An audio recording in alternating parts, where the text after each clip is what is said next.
l'Afrique subsaharienne, top 10 des pays en tête de la modernisation des infrastructures. C'est Sika Finance d'aujourd'hui qui nous fait cet article. Sika Finance, c'est un journal qui est basé sur les rapports économiques. Eux parlent beaucoup de l'économie. Et en général, ils sont très bien renseignés.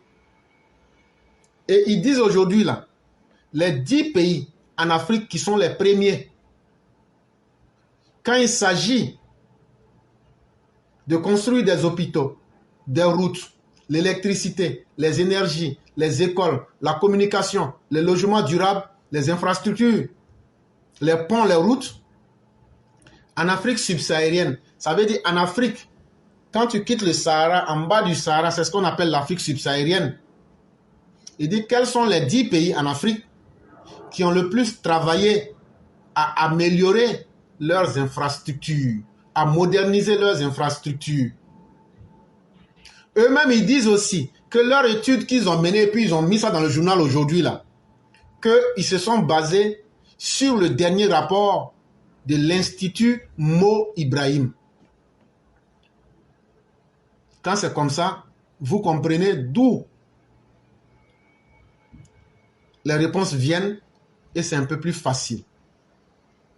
Selon le document, la Côte d'Ivoire, 6e, le Sénégal, 7e, le Ghana, 11e, le Bénin, 16e, le Togo, 17e, ainsi que le Nigeria, 18e, ont fortement mis l'accent sur le développement de leurs infrastructures au cours de la dernière décennie 2013-2023 et sont par conséquent les plus modernisés de la région. À Abidjan, par exemple, l'extension des routes et la modernisation des ports créent une facilité pour le commerce.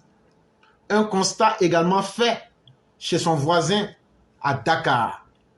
Le Ghana, lui, émerge dans la mise en place des projets verts, quoique ses homologues le font également, et dans l'industrialisation de ses matières premières, un choix amorcé également par Cotonou,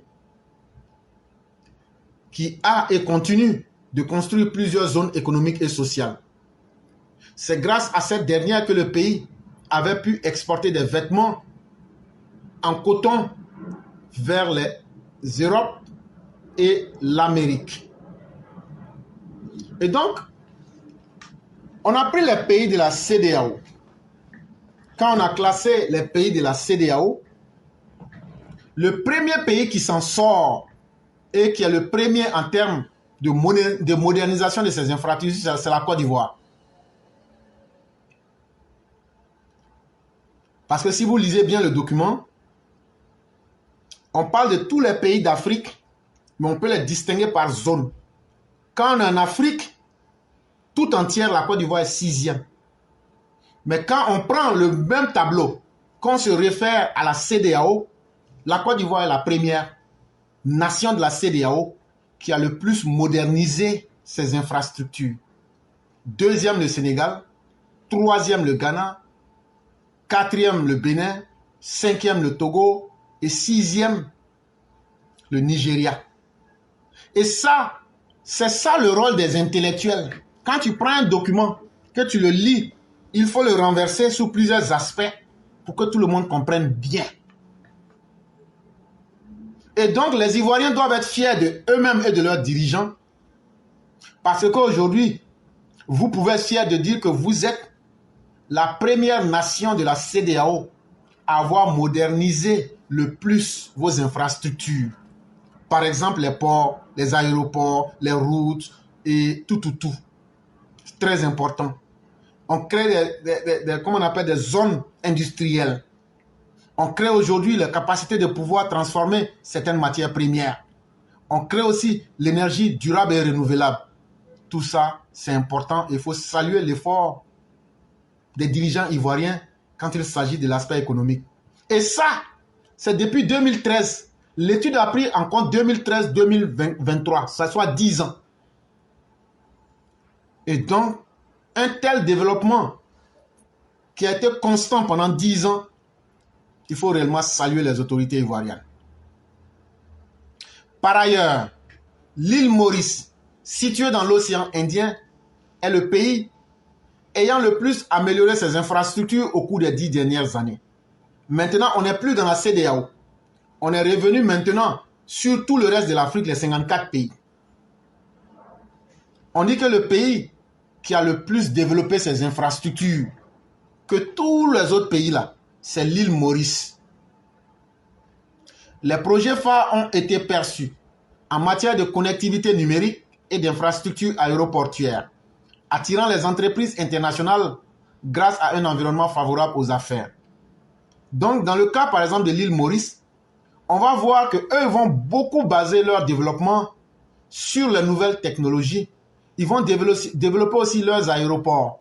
Et qu'est-ce que cela va faire? Ça va attirer beaucoup de grandes entreprises internationales à s'installer là-bas et ça va favoriser le climat des affaires et ça va beaucoup les aider à pouvoir se propulser. Quand dans le cas de la Côte d'Ivoire, par exemple, on a créé, il y a plusieurs aéroports, il y a des ports aujourd'hui et autres avec des routes, ça a beaucoup favorisé le commerce et ça c'est important pour les populations.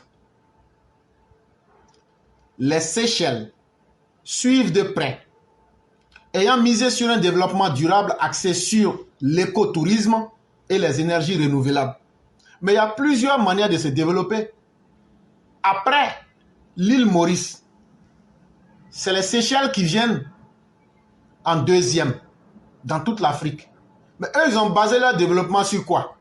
Eux, ils ont basé leur développement sur l'écotourisme et les énergies renouvelables. Ça veut dire quoi?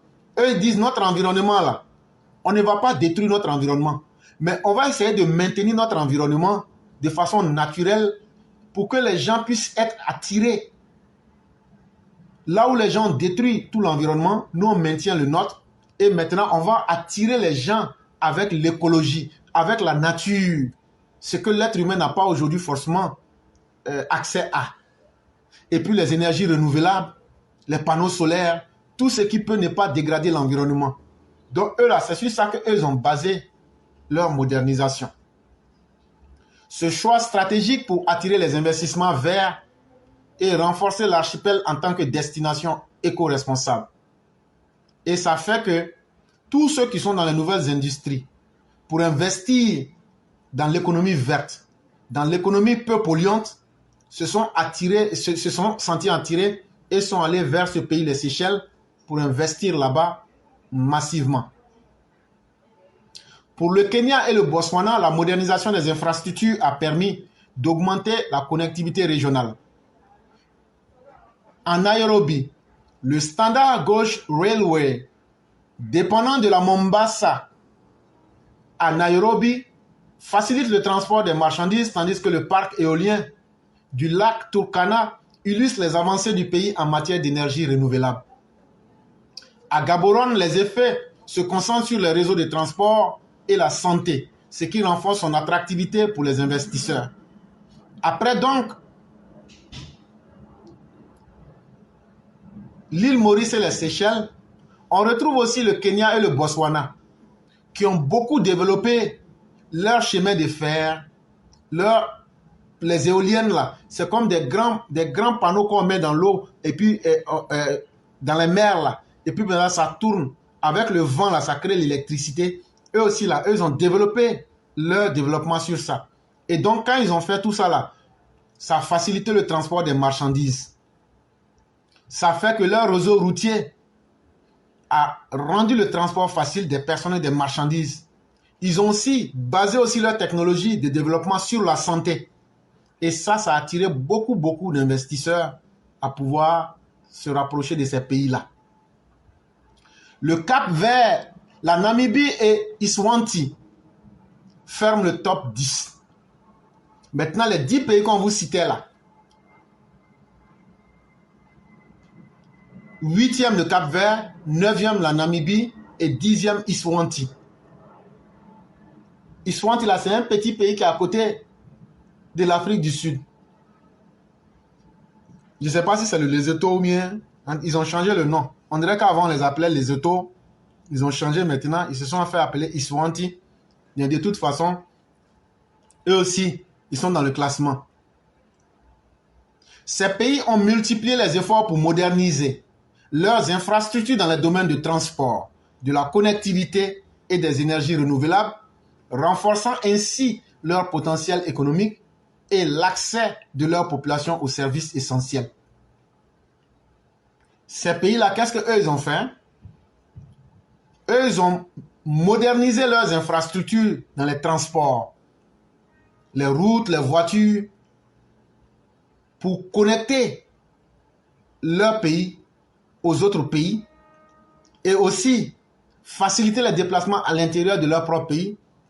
Ils ont aussi utilisé les énergies renouvelables et tout ça, ça a aidé ces trois pays-là à renforcer leur économie et ils ont aussi permis à leur population de bien vivre. Parce que quand ils ont créé tout ça, ça a facilité la vie à leur population et ça a eu un effet positif pour faire mettre ces pays dans le classement. La Banque mondiale souligne qu'il est essentiel, comme je vous ai dit toujours, si vous prenez un rapport économique où on ne vous fait pas de recommandations, laissez tomber. Malgré tout ce beau tableau qu'on vient de vous présenter, la Banque mondiale souligne qu'il est essentiel pour l'Afrique subsaharienne d'allouer environ 7,1% de son produit intérieur brut chaque année à des infrastructures pour réaliser ses objectifs de développement durable. La Banque mondiale dit, si les pays qui sont au sud du Sahara veulent maintenir le développement de leurs infrastructures, la richesse que chacun de ces pays produit par an là, on doit prendre 7,1% là-dedans pour continuer à renforcer le développement de nos infrastructures et continuer à progresser dans ce sens. Actuellement, cette région investit seulement 3,5% de son PIB. Quand on a pris la richesse de tous les pays qui sont en bas du Sahara, qu'on appelle l'Afrique subsaharienne, ils n'investissent qu'à peine la moitié des 7,1%, puisqu'ils n'investissent que 3,5% de leur PIB. Ce qui représente un manque à gagner considérable. Ils disent que même si le travail qui est fait est bon, si on n'augmente pas le niveau des moyens qu'on va mettre pour développer nos infrastructures, si on reste à 3,5%, on ne pourra jamais atteindre les résultats qu'on veut. Et donc, il faut que ces États-là investissent plus de moyens, notamment 7,1% de leur PIB, dans les infrastructures, dans leur renouvellement et dans leur maintien. En chiffres, cela se traduit par un besoin d'investissement allant de 130 à 170 milliards de dollars par an. Et donc, ça veut dire quoi? Quand on met l'ensemble de ces pays-là, ils doivent dépenser approximativement 78 000 milliards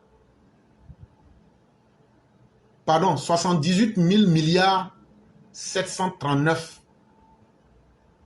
C'est ce qu'ils doivent mettre. C'est beaucoup. Et donc, ce n'est pas impossible. Quand on regarde la jeunesse de la population, si on arrive à mettre ces populations en travail, ça va naturellement créer des richesses et ces pays-là peuvent profiter de cette manne.